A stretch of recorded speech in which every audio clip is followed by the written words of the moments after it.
I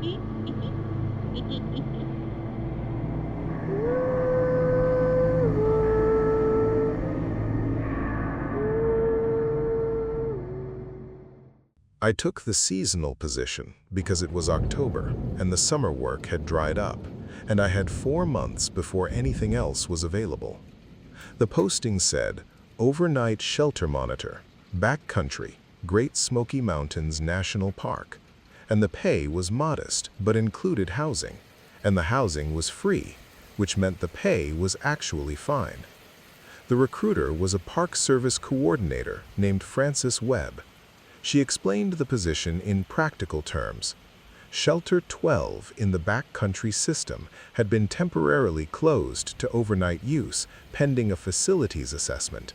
My job was to stay at the adjacent ranger camp, check the shelter each morning for unauthorized occupation, document conditions, and radio a daily status report. Simple maintenance oversight.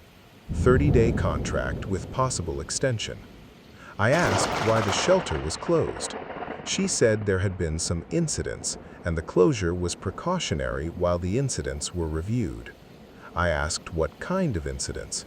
She said hiker welfare concerns, and that the details were part of an ongoing review process that she wasn't able to discuss with contractors.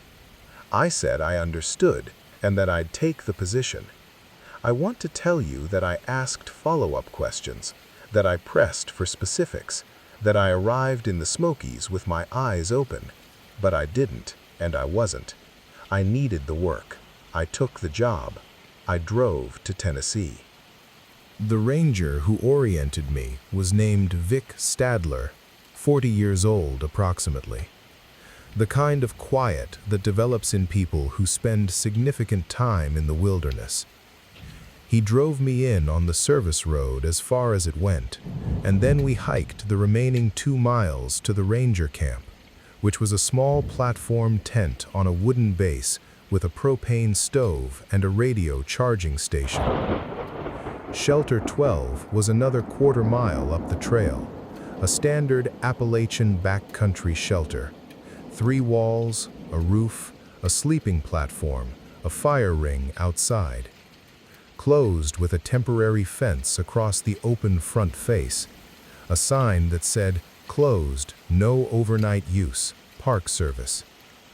The shelter register was inside the fence, on a wooden post where registers always go, a weatherproof box containing a spiral notebook and a pencil on a string.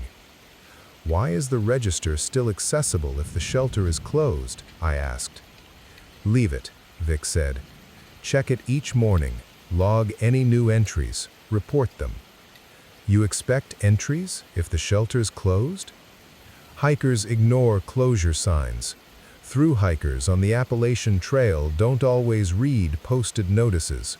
We want to know if anyone is using the shelter so we can follow up. He looked at the shelter and then at me. "Check it every morning before your radio report. Note any new entries, names, dates, comments, everything." "What are the hiker welfare concerns you closed it for?" He started back down the trail. "Morning check by 0800, radio report by 8:30. I'll be in contact if anything needs follow-up." That was the orientation. The first 5 mornings were entirely routine. I hiked up to the shelter at 0730, opened the register box, checked for new entries. Nothing. The register had entries from before the closure date. The last legitimate entry was September 6th. A through hiker named Paul, going northbound, who wrote that the shelter was in good condition and the water source was clear.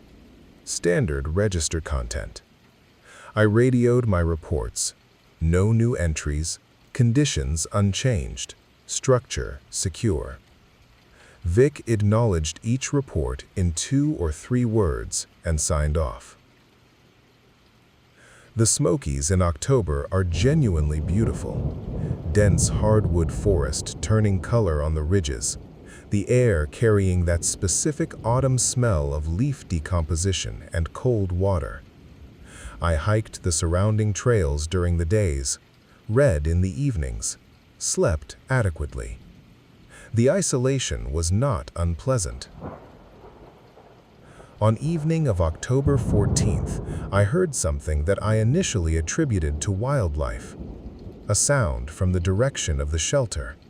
Not dramatic, not alarming, just present. A sound that could have been wind in the structure or an animal investigating the fire ring. I did not go to investigate.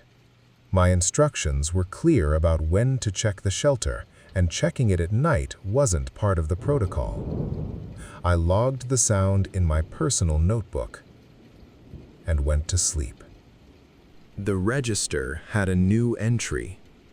I want to describe this carefully because the careful description is what matters. The entry was written in the register in pencil, which is the only writing instrument available at the register box. The handwriting was clear and deliberate. The entry followed standard register format. October 14, southbound, stopping for water only. Shelter looks closed, but register still here, so leaving a note. Good trail conditions from Newfound Gap. Ray Sutton. Ray Sutton. Date of October 14th, which was the previous night. I photographed the entry with my phone. I radioed Vic at 0830. Shelter register has a new entry. October 14th, southbound hiker named Ray Sutton stopped for water, left a note. Pause. Copy that. Describe the handwriting. I described it. Clear, deliberate, slightly right-leaning, no obvious distress or irregularity. Log it and continue your checks. Should someone follow up with the hiker if they were in a closed area? It's noted. Continue checks. I logged it.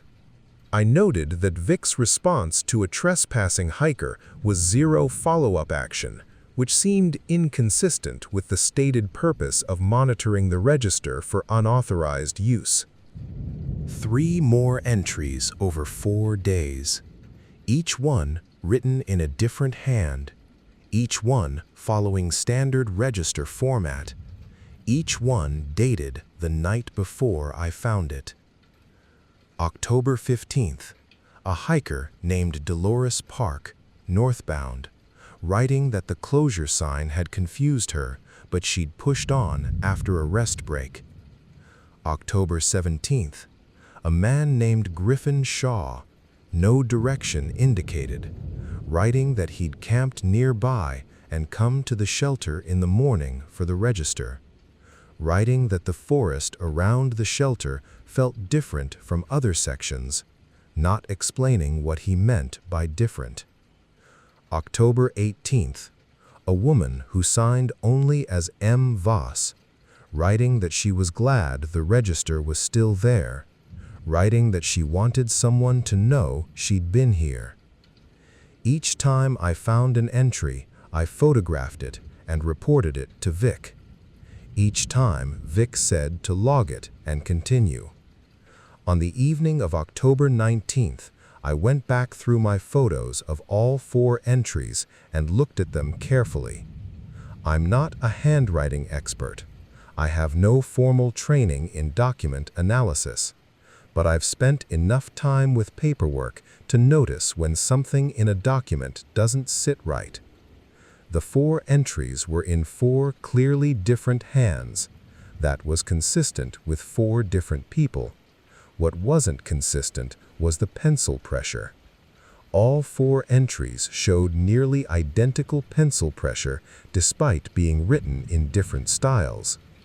Handwriting style and pencil pressure don't always correlate, but when someone is copying different handwriting styles, practicing, imitating, they tend to maintain consistent pressure because pressure is harder to modulate deliberately than letter formation. I wrote that observation in my personal notebook. I told myself I was probably wrong. I had cell service on the ridge above camp if I climbed to a specific spot near a rock outcropping. 2 bars. Enough for a slow internet connection. I searched for Ray Sutton and Great Smoky Mountains National Park. The first result was a missing persons report from the National Park Service website dated August 2021. Ray Sutton, 51 years old, had gone missing during a solo backpacking trip in the Great Smoky Mountains.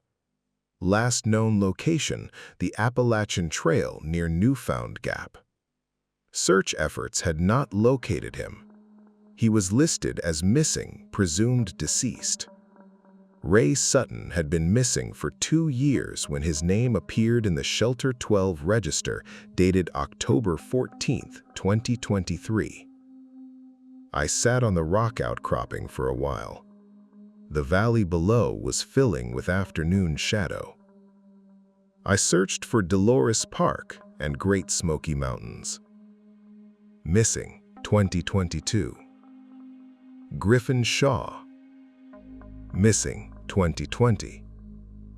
M. Voss, which I searched as both M. Voss and variations and found a Margaret Voss. Missing, 2019. 4 entries. 4 missing persons. All officially listed as missing or presumed deceased in Great Smoky Mountains National Park. All writing in the Shelter 12 register as though they'd just passed through. I climbed down from the ridge. I made dinner. I thought very carefully about what I was going to do.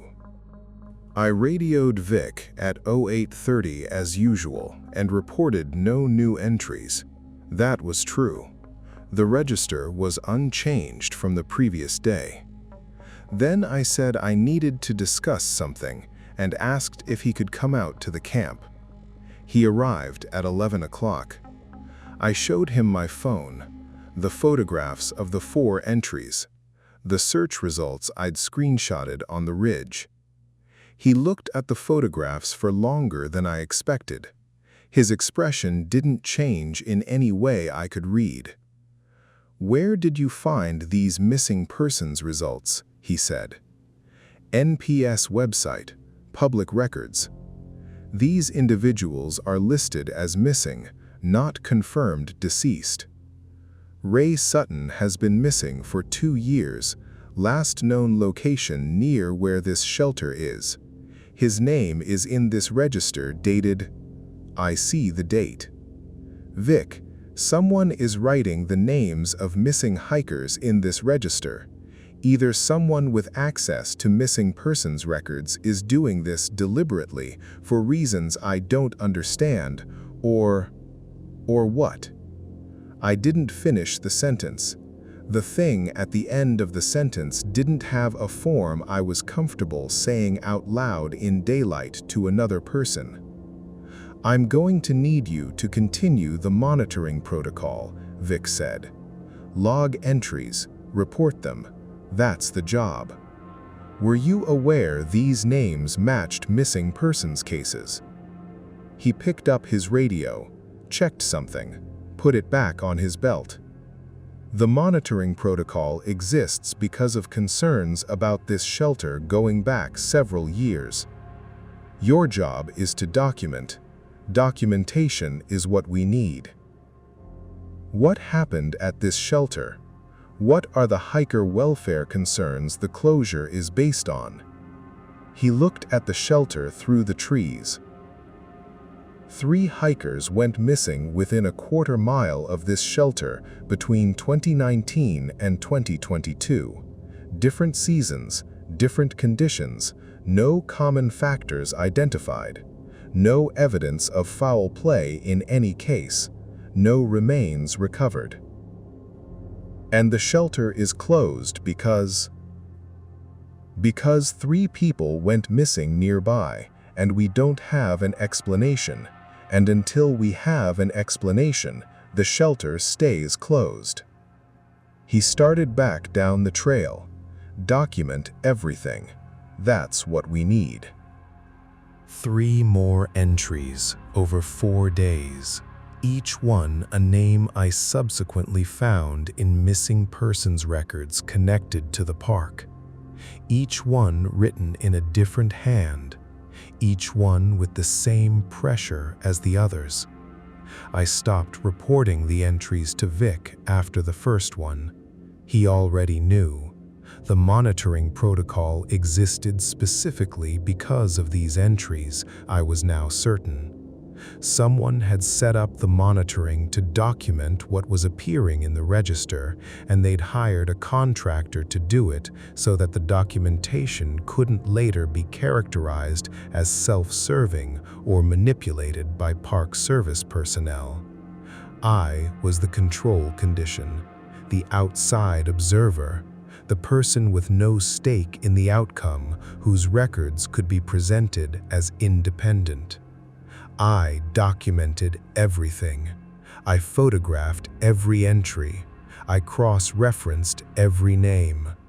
7 entries now across 18 days. 7 missing persons from across 4 years, all from the same park. All writing in the same shelter register as though time between their disappearance and the present didn't exist. On the night of October 27th, I lay in my tent and thought about what a rational explanation for this would look like. Someone with access to the missing persons records was writing these entries as a hoax.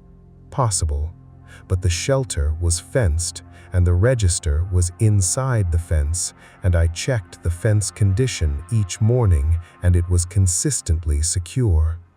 The register was inside a weatherproof box that closed with a simple latch.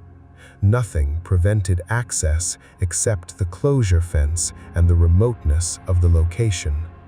Someone was accessing the shelter at night and writing in the register, and I hadn't heard them on the night I'd heard sounds from the shelter direction, which meant either I'd slept through it on other nights, or whoever was doing this was quiet enough not to be heard.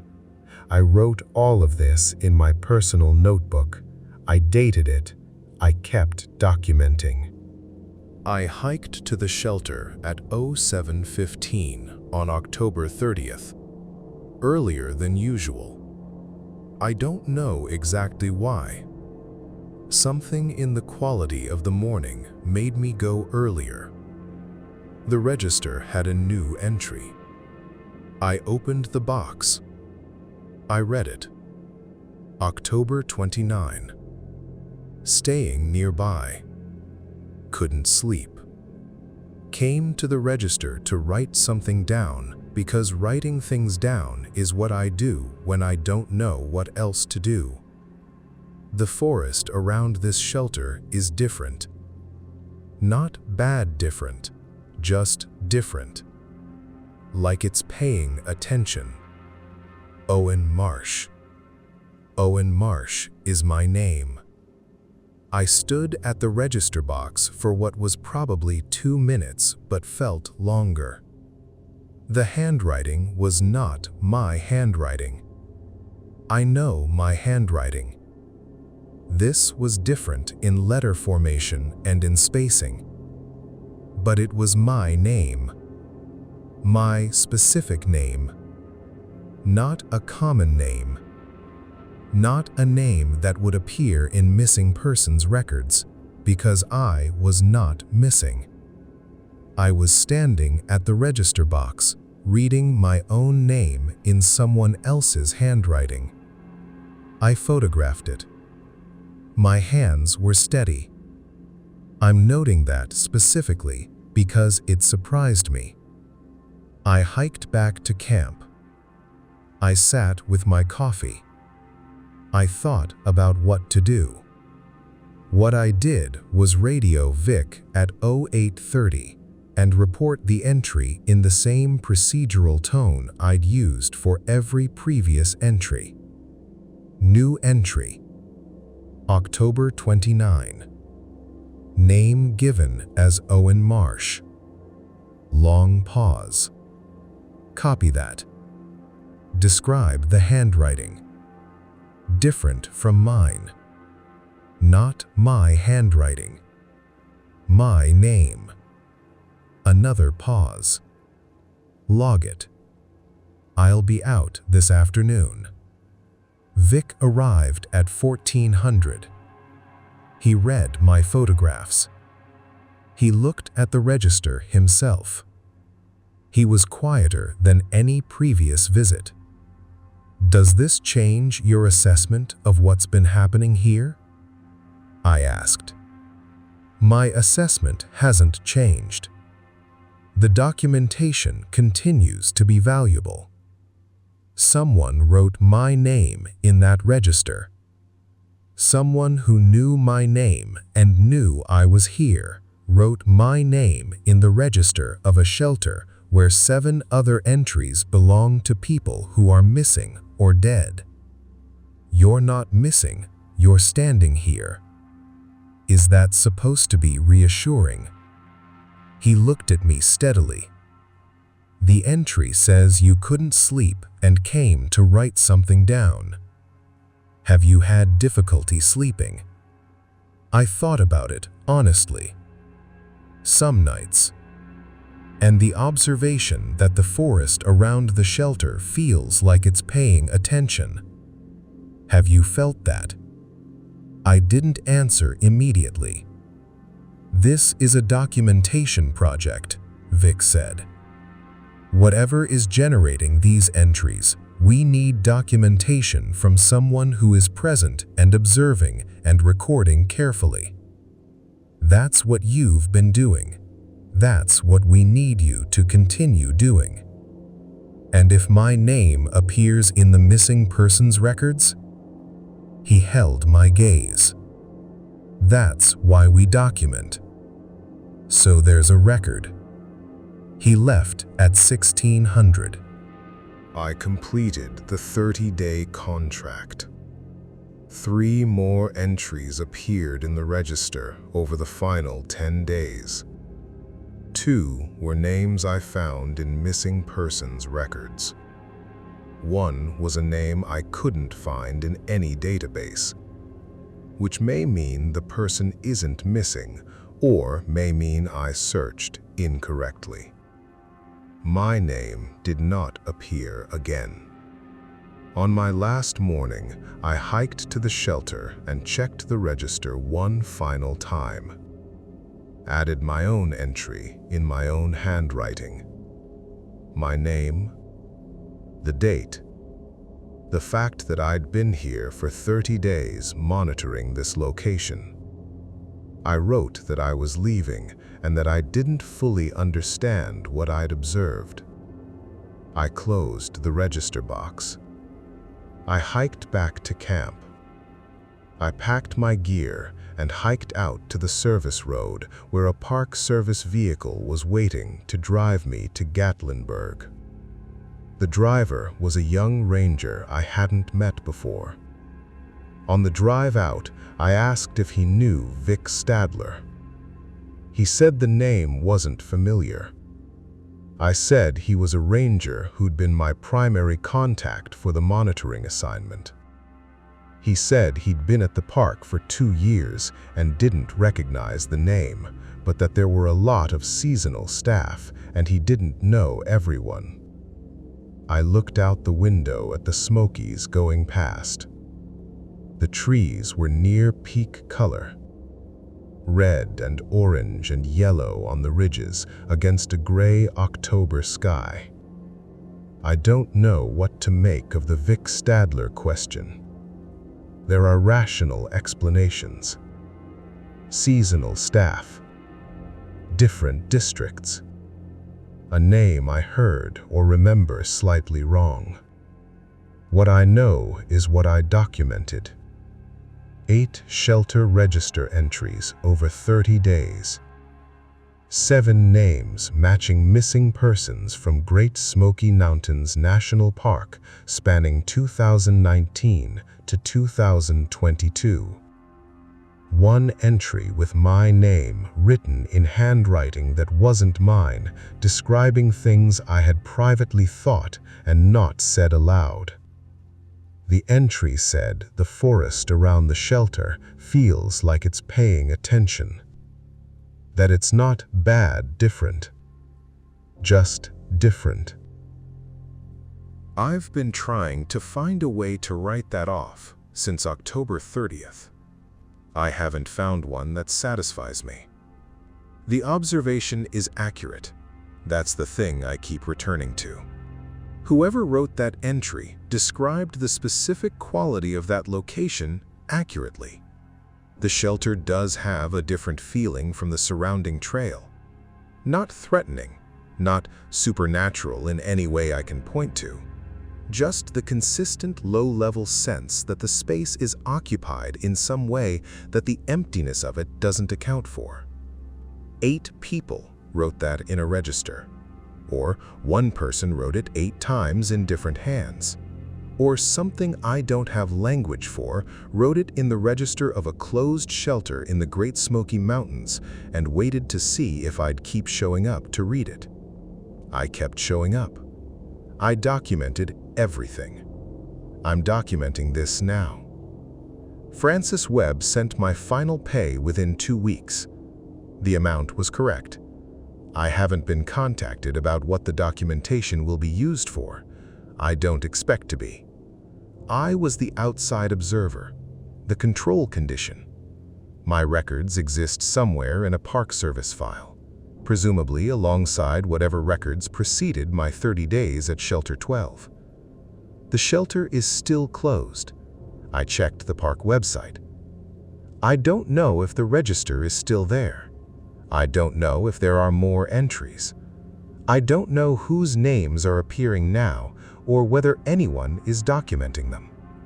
I know I was hired to observe and record, and I did that. I know the forest around Shelter 12 pays attention in some way that I can't explain, and I didn't need to explain to do my job. I know my name appeared in a register alongside the names of people who went into that forest and didn't come back, and that the entry described my private thoughts accurately, and that I'm still here to write this down. That's the complete record. Make of it what you will. Hello, friends.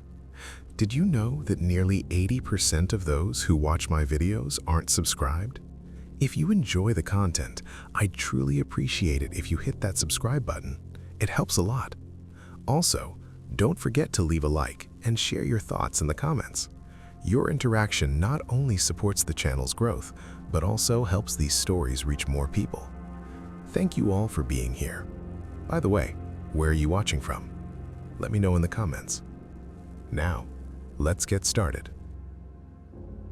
Before you ever venture into the great outdoors again, you need to hear this. For decades, park rangers have witnessed things that defy explanation.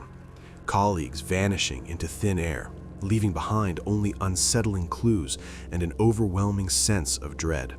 These are not campfire stories. These are true horror tales from the isolated outposts where the wilderness itself becomes a predator and some disappearances are never solved. My name is James Thornton. I worked as a backcountry ranger in Great Smoky Mountains National Park for 19 years. What I am about to tell you happened exactly 3 months ago. My partner disappeared. Not died, not got lost, disappeared. And what we found in the days after changed how I see the wilderness forever. This is the account of Ranger Michael Chen, age 32, 8 years experience, expert wilderness survival training. He vanished from a locked outpost cabin on the night of December 27, 2025. We found his sleeping bag unzipped from the inside, his boots still laced by the door, his radio midway through a transmission that cut off mid-word. And we found something else, something that should not have been possible. Let me start from the beginning. The Cades Cove Backcountry Outpost is one of the most isolated ranger stations in the Smokies. It is a small cabin built in 1947, sitting in a valley surrounded by mountains on all sides. The nearest road is 11 miles away. No cell service, no electricity, except a small solar panel for the radio. During winter, rangers staff it in 2-week rotations. Our job is to monitor the backcountry, respond to emergencies, and maintain a presence in areas where hikers rarely go. Michael and I had done 3 rotations together. We worked well as a team. He was methodical, calm, experienced. The kind of ranger you want with you when things go wrong. We had been at the outpost since December 14th. Our rotation was scheduled to end January 2nd. The first 12 days were routine, cold but manageable. We saw maybe 4 hikers total, all day trippers who turned back before dark. Most of our time was spent maintaining equipment, monitoring weather reports, and doing daily perimeter checks of the surrounding trails. December 26th was our last normal day. We woke at 6 a.m., made coffee, did our morning radio check with headquarters. Weather report called for clear skies, temperature dropping to 15 degrees overnight. We split up for patrol. I took the northern loop, Michael took the southern. Standard procedure. We each carried radios, checked in every hour. At noon, we met back at the cabin, made lunch. Michael mentioned he had heard something unusual during his patrol. A sound he could not identify, not animal, not wind. He described it as a rhythmic tapping, like someone drumming on wood coming from deep in the forest to the southeast. I asked if he investigated. He said no, it stopped before he could locate it. He marked it in the log as possible woodpecker activity. We thought nothing of it. That evening, we played cards, read, went to bed early. It was cold. We had the wood stove going, but the cabin still felt like a freezer. I was in my sleeping bag by 8 p.m. Michael stayed up a bit longer, writing in his personal journal. I heard him climb into his sleeping bag around 8:30. I fell asleep. At 2:17 a.m., I woke to the sound of the radio crackling. Not a transmission, just static. Loud, harsh static that should not have been happening. Our radio was off. We always turned it off at night to save battery. But it was on, and it was making noise. I sat up in my sleeping bag. The cabin was dark except for the faint glow of embers in the wood stove. I looked over at Michael's bunk. His sleeping bag was moving. Not Michael moving inside it, the bag itself was moving, shifting, like something was pulling it from the foot end. I called his name. No response. The bag slid 6 inches toward the end of the bunk. I got out of my sleeping bag, grabbed my flashlight, turned it on. Michael's sleeping bag was unzipped, completely open, empty. But it had been zipped shut when he got in. I had seen him zip it. Michael was gone. I checked the cabin. One room, nowhere to hide. The door was locked from the inside. The windows were latched. Michael's boots were still by the door, laced and ready. His coat hung on the hook. His gear was all there. But Michael was gone. I grabbed the radio. It was still on, still producing static. I switched it to the emergency channel. I transmitted.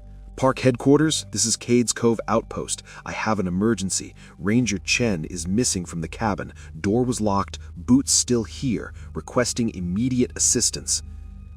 Static. I transmitted again. Headquarters, do you copy? This is Cades Cove Outpost. Emergency. Ranger missing. The static stopped. A voice came through. Not headquarters. Not any voice I recognized. The voice said 3 words. He heard it. Then silence. I stood there, flashlight in one hand, radio in the other, trying to process what just happened. Who said that? What did they mean? He heard what? I checked the cabin again, every inch. Michael was not there.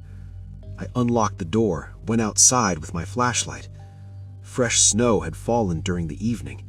The ground was covered in a clean white layer. No tracks. None.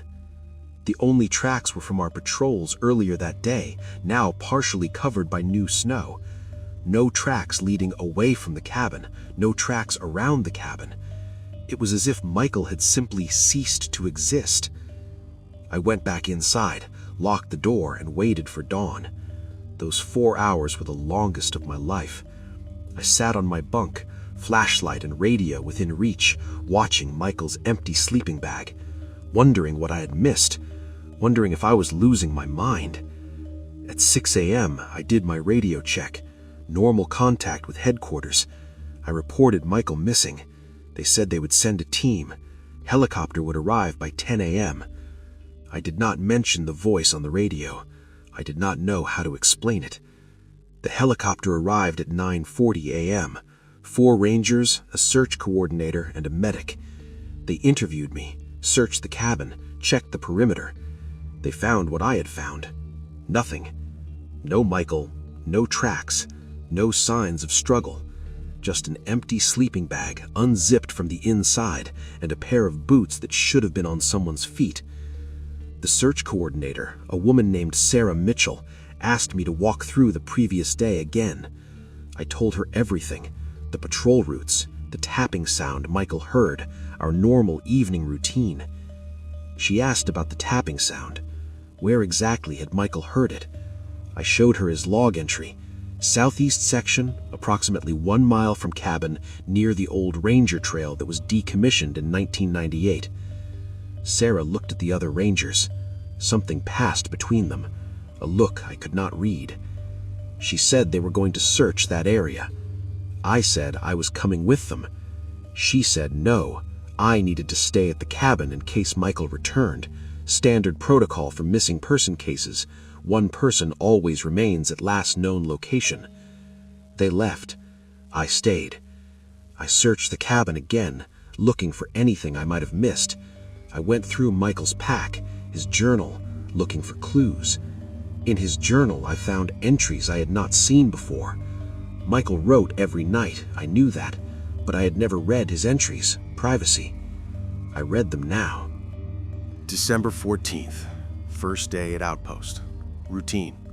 Weather cold but clear. James is good company, no issues.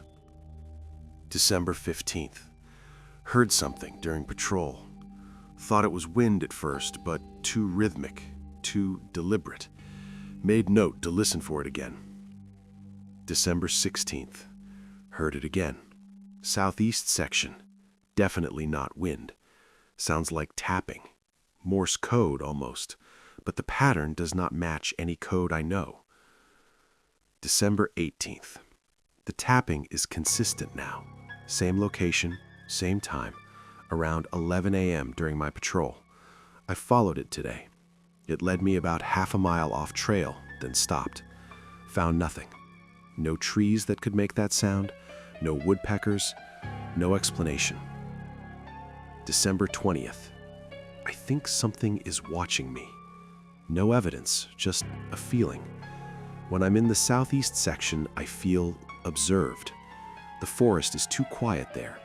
No birds, no small animals, just silence, except for the tapping. December 22nd. Told James about the tapping. He thinks it is woodpeckers. I did not tell him about the feeling of being watched. He would think I am paranoid. Maybe I am. But every day the feeling gets stronger. December 24th. I saw something today. Not clearly. A shape moving between trees in the southeast section. Tall. Too tall to be a person. It moved wrong. Not like an animal. Not like anything I have seen. It saw me looking. It stopped. We stared at each other for maybe 10 seconds. Then it stepped behind a tree. When I went to that tree, nothing was there. December 25th. I am not sleeping well. I keep thinking about what I saw yesterday. I drew it in my journal. I do not know what it is. I am not telling James. He will think I am cracking. Maybe I am, but every day the feeling gets stronger. December 26th. Last entry. The tapping stopped today. No sound at all. The southeast section was completely silent, and I found something. Claw marks on a tree, fresh, deep. The tree was oak, 6 inches diameter. The marks went through bark into wood, 4 parallel gouges, spaced about 7 inches apart, too wide for bear, too deep for anything I know. I am scared. The entry ended there. I turned the page. There was a drawing. Michael had sketched what he saw. A figure, tall and thin, too thin. Limbs that were too long. A head that was the wrong shape. No clear features, just an outline of something that looked almost human, but was wrong in every proportion. Below the drawing, in Michael's handwriting, 4 words. It knows I see it. I sat there staring at that page. The radio crackled. Not static. A voice. Clear and calm. The voice said, "Did you find his journal?" I grabbed the radio. "Who is this? Identify yourself." Silence. Then, "Look outside." I went to the window, looked out. The search team was returning. I could see them coming up the trail. They were moving fast, too fast. Something was wrong. I opened the door. Sarah reached the cabin first. She was breathing hard. Her face was pale. She said, "We found something." They took me to the southeast section, to the old decommissioned trail. About a mile in, there was a clearing I had never noticed before, perfectly circular, maybe 30 feet across. The trees around it formed an exact ring. In the center of the clearing was Michael's uniform, laid out flat on the ground. Shirt, pants, socks, everything, arranged like a paper doll, like someone had carefully removed each piece and placed it there. But no Michael. Sarah said they had searched the entire area. No body, no blood, no tracks, just the uniform. And one other thing. She pointed to the trees at the edge of the clearing. Every single tree had claw marks, deep, parallel gouges, 4 marks per tree, all at the same height, 7 feet up, all facing inward toward the clearing. One of the other rangers, a guy named Tom, said, "What could do this?" Sarah did not answer. She was looking at something else, a tree on the far side of the clearing. I followed her gaze. There were words carved into the bark, fresh, deep. The words said, "He heard it. Now he belongs to it." We left the clearing, took the uniform as evidence, returned to the outpost. Sarah made the call. Search officially expanded. Investigators brought in. The uniform was sent to a lab. They asked me more questions about Michael's behavior, about anything unusual. I showed them the journal, the drawing, the entries about being watched. Sarah read them carefully. When she finished, she looked at me and said, "This is not the first time." I said, "What do you mean?" She said, 1987, ranger named Peter Oswald disappeared from this same outpost. February 6th. Found his uniform 3 days later in a clearing. Same arrangement, same claw marks on trees. No body ever recovered.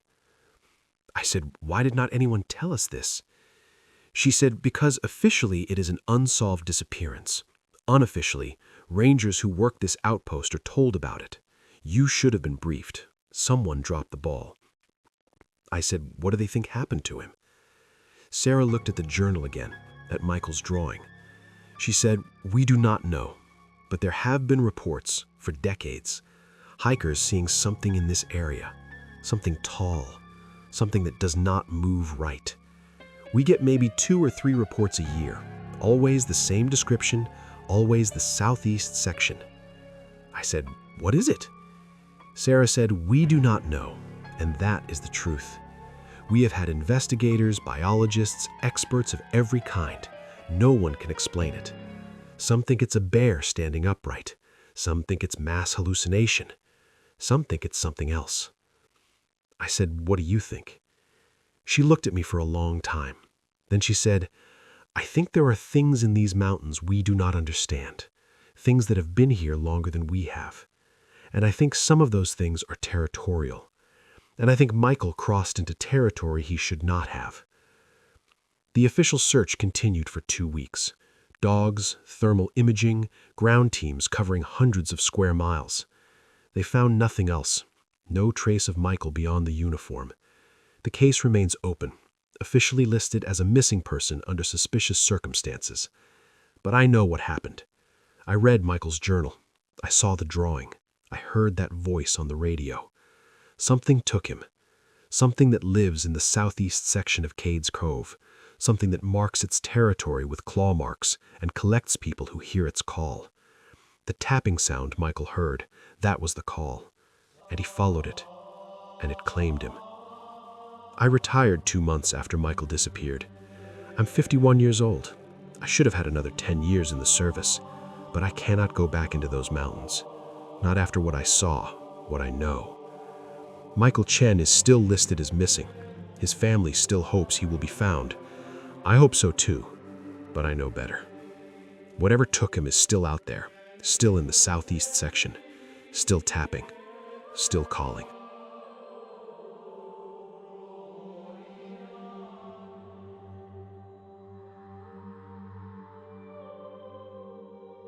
Friends, that was the story for today. I hope you enjoyed it and that it stayed with you in the best chilling way possible. If you made it all the way to the end, thank you. Your time and support truly mean more than you know. This channel is growing because of listeners like you. If you want more real and disturbing encounters like this, please consider subscribing. It really helps the channel continue bringing these stories to life. And if this story gave you chills, let me know in the comments. I read them all, and your thoughts make this community stronger. Until next time, turn off the lights, double-check the room, and I'll see you in the next story.